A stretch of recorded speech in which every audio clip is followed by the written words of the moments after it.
أعوذ بالله من الشيطان الرجيم بسم الله الرحمن الرحيم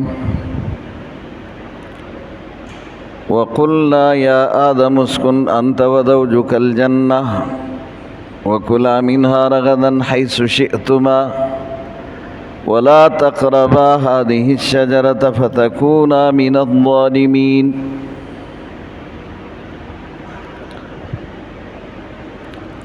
کل کے سبق اس کا لفظی ترجمہ سن لیجئے.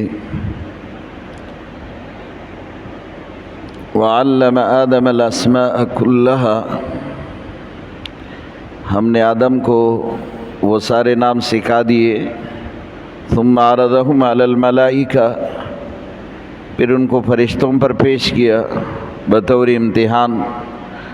فقال، اللہ پاک نے فرمایا، انبئونی باسماء ہؤلاء، ان چیزوں کے نام مجھے بتاؤ.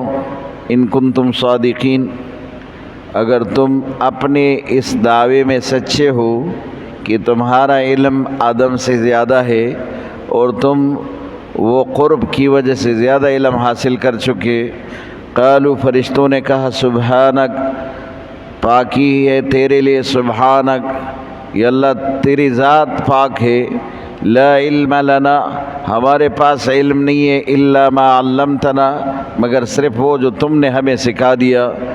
انک انت العلیم، یا اللہ تو ہی جاننے والا ہے، حکیم، اور تو ہی حکمت والا.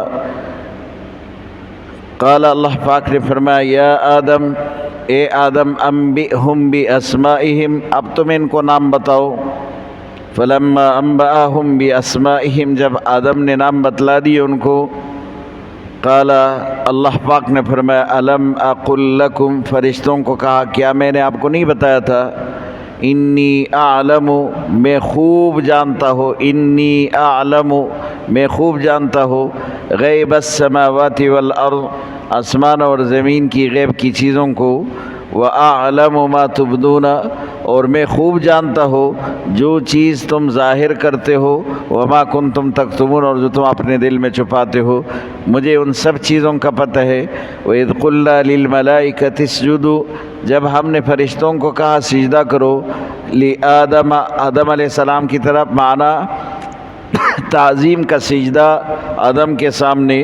فَسَجَدُوا إِلَّا إِبْلِيسَ، سب نے سجدہ کیا مگر ابلیس نے سجدہ نہ کیا.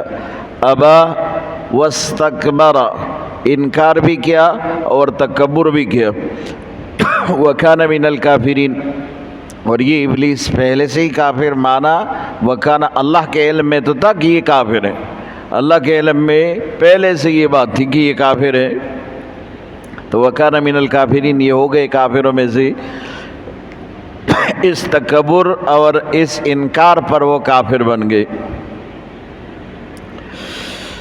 وَقُلْنَا يَا آدَمُ اسْكُنْ أَنْتَ وَزَوْجُكَ الْجَنَّةَ، اللہ فرماتے ہیں ہم نے آدم کو کہا کہ اب تم اور تمہاری بیوی جنت میں رہے.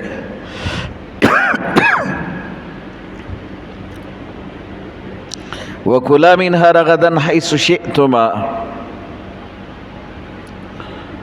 جنت میں سے جیسے چاہو اللہ کی نعمتوں میں سے کھاتے رہو، استعمال کرتے رہو. لیکن ایک شرط ہے، وَلَا تَقْرَبَا هَذِهِ الشَّجَرَةَ، یہ ایک مخصوص درخت، اس کے قریب ہی نہ جاؤ. فَتَكُونَ مِنَ الظَّالِمِينَ، اگر آپ اس کے قریب گئے یعنی اس کو استعمال کیا، اس کو کھایا، تو پھر آپ ظالموں میں سے ہو جائے. کون سا درخت تھا جس کے کھانے سے آدم کو منع کیا؟ اور اس میں کون سی چیز تھی، کون سا پھل تھا اس کا جو آدم نے اس کو کھایا؟ اور جب ابلیس کو پہلے سے ہی جنت سے نکالا تو کیسے ابلیس واپس آئے اور آدم کے ساتھ یہ جوڑی حوا علیہ السلام یہ کب تشریف لائی اور کیسے پیدا ہوئی، یہ ساری باتیں آج کے سبق کا یہ پورا موضوع ہے۔ حضرت آدم علیہ السلام جنت میں تھے اور جنت ہی میں اللہ پاک نے حضرت آدم علیہ السلام کے لیے ان کے بائیں پسلی سے حضرت حوا پیدا کی ہے۔ اور حدیث میں ہے کہ رسول اللہ صلی اللہ علیہ وسلم نے فرمایا کہ حضرت آدم کو نیند آئی، اونگ کی صورت تھی، اور حضرت آدم علیہ السلام جیسے اونگ کی صورت میں تھوڑے سے اونگ رہے تھے، سو رہے تھے، اور جب آنکھ کھلی تو اماں حوا پیدا ہو گئی تھی۔ اپنا ہی خون، اپنا جنس آدم نے اپنے ساتھ دیکھا تو بڑے خوش ہوئے، پوچھا تم کون ہو؟ کہا کہ میں حوا۔ تو کہا تم کیسے آئی؟ مجھے اللہ پاک نے پیدا کیا۔ کس لیے پیدا کیا؟ کہ میں تیرے نکاح میں آ جاؤں۔ اور پھر وہ حوا اس کی پیدائش سے حضرت آدم علیہ السلام کو گویا کہ جنت میں ایک سکون مل گیا۔ حضرت آدم علیہ السلام جنت میں خوش ہونے لگے۔ اور یہ آپ کو پتہ ہے کہ ایک جنس کا اگر ایک ہی بندہ ہو اور باقی سارے اس جنس سے مخالف ہو تو پھر پریشان تو ہوگا۔ اگر زبان کی ہی فرق ہو اور آپ کسی مجلس میں، آپ کسی علاقے میں چلے جائے جہاں آپ کی زبان نہ بولی جاتی ہو اور سارے لوگ دوسرے زبان کے ہو تو آدمی کتنا پریشان ہو جاتے ہیں۔ پھر اگر جنس ہی بدل ہو، جہاں سارے فرشتے ہیں نور سے بنے اور وہاں اگر جن ہے ابلیس ہے، اگر وہ ہے تو آگ سے بنے، اور وہاں پر ایک ہی خاکی آدم ہو اور اس کا کوئی اور اس کے ساتھ ہم جنس نہ ہو تو ظاہر پریشانی تو ہوگی۔ تو آدم علیہ السلام اس اکیلے پن کو محسوس کر رہے تھے کہ اللہ پاک نے حوا کو پیدا کیا، اور حوا کے پیدا ہونے کے بعد حضرت آدم علیہ السلام بڑے خوش ہوئے اور انہوں نے سکون پایا۔ اس لیے یہ بیوی اللہ پاک نے سکون کا ذریعہ بنایا ہے۔ اور حوا نے حضرت آدم علیہ السلام کے سوال میں یہ بھی کہا تھا کہ آپ کو کیوں پیدا کیا، آپ کو کیوں پیدا کیا گیا؟ تو حضرت حوا نے کہا کہ اس لیے کہ میں تجھے سکون دے دوں، اس لیے کہ میں تمہیں سکون دے دوں۔ اور حضرت حوا کی وجہ سے حضرت آدم علیہ السلام کو سکون ملا۔ حضرت حوا ہے، حضرت آدم ہے، اور اللہ پاک نے جنت کے انعامات سے ان کو اجازت دی ہے کہ ہر قسم کے انعامات سے فائدہ اٹھاؤ سوائے اس ایک درخت کے کہ اس کا پھل نہ کھاؤ، اس کے قریب ہی نہ جاؤ۔ اب حضرت آدم علیہ السلام کو کیا ضرورت پڑی تھی کہ وہ اس کے قریب گئے اور اس کا پھل کھایا؟ یہ بات یہاں پر قابل غور ہے۔ ابلیس وہاں پر آیا تھا تو آپ یہ سوچ سکتے کہ ابلیس وہاں کیسے پہنچا جب کہ اس کو جنت سے نکالا گیا اور اللہ نے کہا کہ اتر جاؤ زمین پر، وہ زمین پر آیا تھا تو پھر یہ کیسے وہاں پہنچا؟ اس کا ایک جواب تو یہ ہے کہ اللہ نے اس کو اختیار دیا تھا، اسی اختیار پر کہ آپ کسی بھی وقت اوپر بھی آ سکتے، جنت میں بھی آ سکتے، تو اس لیے اس اختیار پر جو اللہ پاک نے اس کو دیا تھا تو اس پر آ گئے ابلیس۔ اور بعض مفسرین نے کہا ہے کہ نہیں، دنیا سے ہی اس پر القاء کیا تھا، یہ اللہ نے اختیار دیا تھا اور یہاں سے اس کے اوپر ایک القاء کیا، وسوسہ ڈالا، وسوسہ یہاں سے ڈالا تھا۔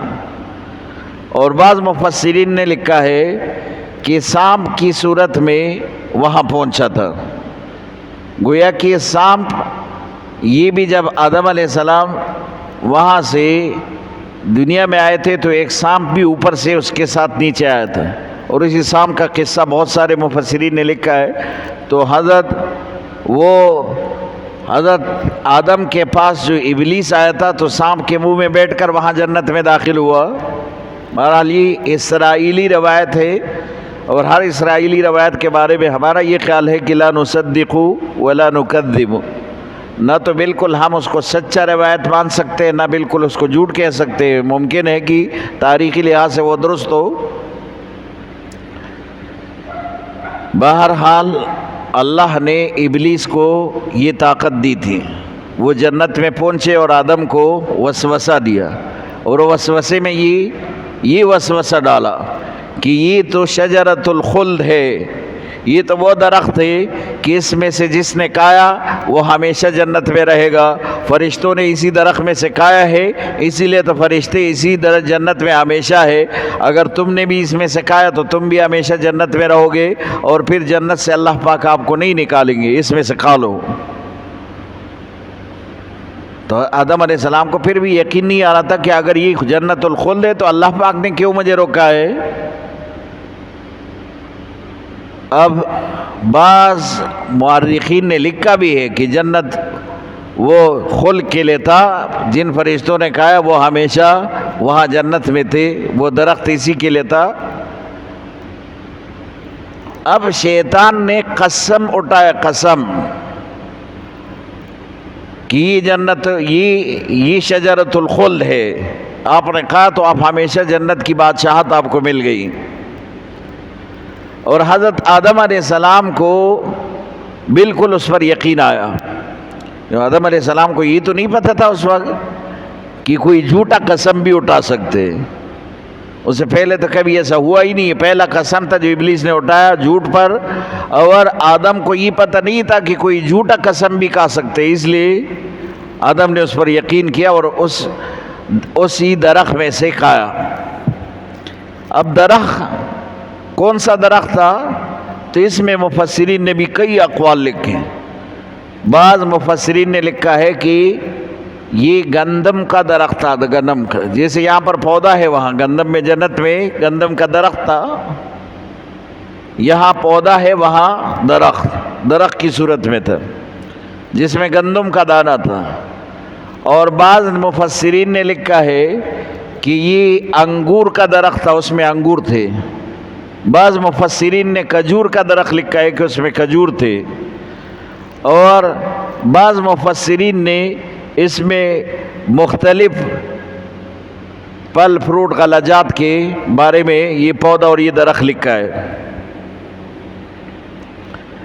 بہرحال جس چیز سے منع کیا تھا تو اس پر حکم یہ آیا کہ اس کے قریب ہی نہ جاؤ، جیسے قرآن نے بھی کہا لا تقربوا الصلاۃ وانتم سکارى، جب تم نشے میں ہو تو نماز کے قریب ہی نہ جاؤ۔ معنی قریب کیا؟ نماز پڑھو نہ پڑھو نماز جب تک کہ تمہارا نشہ تم پر غالب ہو۔ نشے کی حالت میں آدمی کچھ بھی کہہ سکتا ہے، تو قرآن کی غلط تلاوت بھی کر سکتا ہے، اور الفاظ بھی بدل سکتا ہے، اور اس کا معنی بھی بدل سکتا ہے، آدمی اس میں گناہگار ہو سکتا ہے۔ اس لیے کہا لا تقربوا الصلاۃ، نماز کے قریب ہی نہ جاؤ۔ تو قریب کا معنی یہ زیادہ تاکید ہے کہ اس تاکید کے لیے یہ کہا کہ تم قریب ہی نہ جاؤ۔ تو حضرت آدم علیہ السلام کو تاکیداً یہ کہا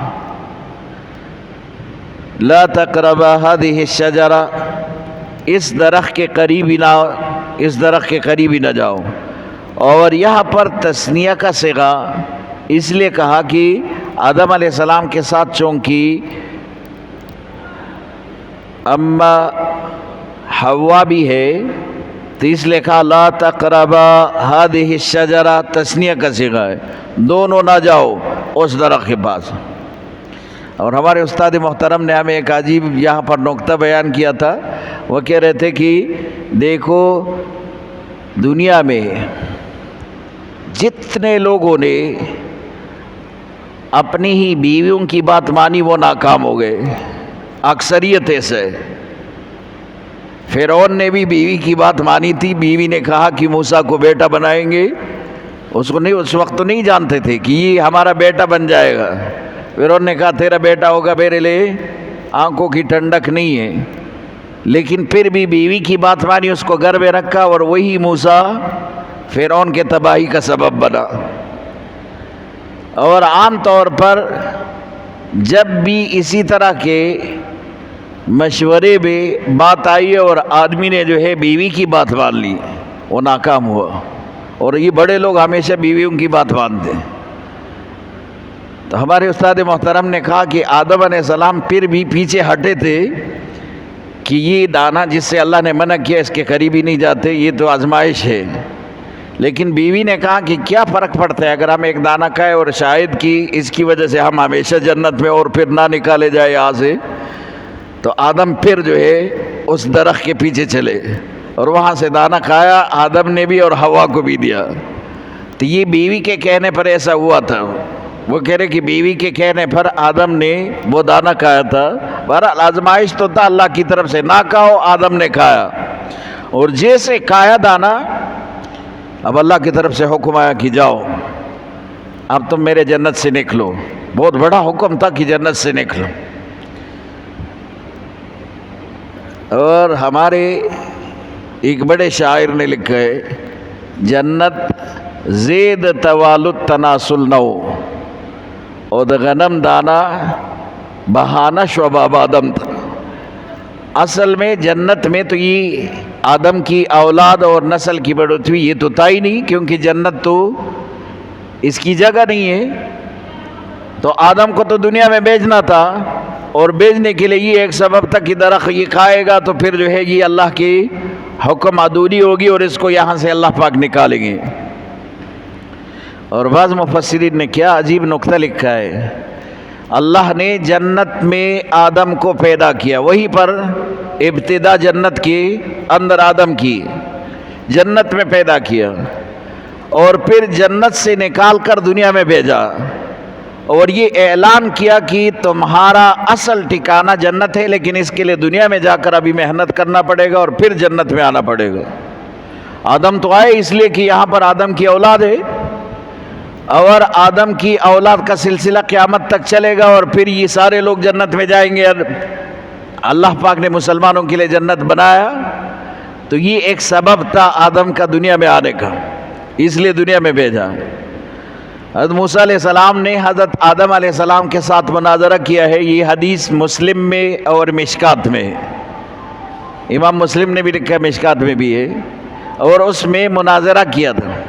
مناظرہ کیا تھا، حضرت آدم علیہ السلام سے موسیٰ علیہ السلام نے پوچھا کہ آج آپ کی اولاد کو یہاں تکلیف ہو رہی ہے، اگر تم وہ ایک دانہ نہ کھاتے تو شاید تیری اولاد کو یہ تکلیف نہ ہوتی، یہ جنت میں ہوتی.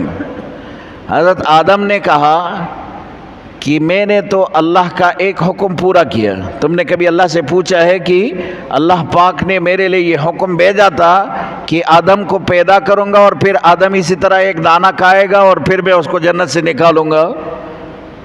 یہ اللہ پاک نے میرے پیدائش سے 2000 سال پہلے اللہ پاک نے لکھا تھا یہ حکم. اور جب اللہ پاک نے مجھے پیدا کیا تو حکم تو پورا کرنا تھا، وہ حکم پورا ہو گیا، میں دنیا میں آیا. حضور صلی اللہ علیہ وسلم نے فرمایا کہ حضرت آدم نے کیا بہترین مناظرہ کیا ہے موسیٰ کے ساتھ، یعنی جیت گئے آدم. یہ حضور صلی اللہ علیہ وسلم نے اس حدیث میں یہی لفظ کہا کہ جیت گئے آدم اس مناظرے میں، کہ انہوں نے موسیٰ کو یہ کہا کہ میں نے تو تقدیر پر عمل کیا، جو تقدیر میں لکھا تھا، تقدیر میں لکھا تھا اسی پر عمل ہوا. آدم علیہ السلام کہاں آئے تو اس کے بارے میں مختلف اقوال ہیں. جب جنت سے اتارے گئے تو ہندوستان کے ایک شہر دنا کے نام سے وہاں پر آئے تھے، اس کے بارے میں حدیث بھی ہے. اور آدم علیہ السلام سری لنکا میں آئے تھے، اس میں بھی حدیث ہے. آدم علیہ السلام اور حوا دونوں عرب کی سرزمین پر آئے تھے، اس کے بارے میں بھی روایت ہے کہ وہاں پر جو کہ حضرت آدم اور حوا دونوں آپس میں ملے تھے، اس کے بارے میں روایت ہے. تو بعض علماء نے مفسرین نے لکھا ہے کہ آدم کو اللہ پاک نے سری لنکا کی سرزمین پر وہاں پر اتارا تھا جزیرے میں، اور حضرت حوا کو جدہ کے مقام پر، جس کو جدہ کہتے، اور جدہ کا معنی جد اور جدہ یعنی دادی کے نام سے، نانی کے نام سے، تو وہاں پر حضرت حوا کو اتارا، اور پھر جو ہے بیچ میں 40 سال گزرے تھے ایک دوسرے کو ڈھونڈنے کے لیے، کیونکہ وہاں تو آدم اور حوا کی ملاقات ہوئی تھی، محبت آپس میں قائم ہو گیا تھا، اور پھر ایک دم ایک دوسرے سے الگ ہو گئے میاں بیوی، اور پھر دنیا میں وہ ایک مقام پر دوسرا کوئی انسان ہے نہیں، صرف یہ 2 انسان پورے دنیا میں۔ اب وہ حوا آدم کو ڈھونڈ رہے، آدم حوا کو ڈھونڈ رہے، اور ملتے ملتے یہ عرفات کے میدان میں آ گئے۔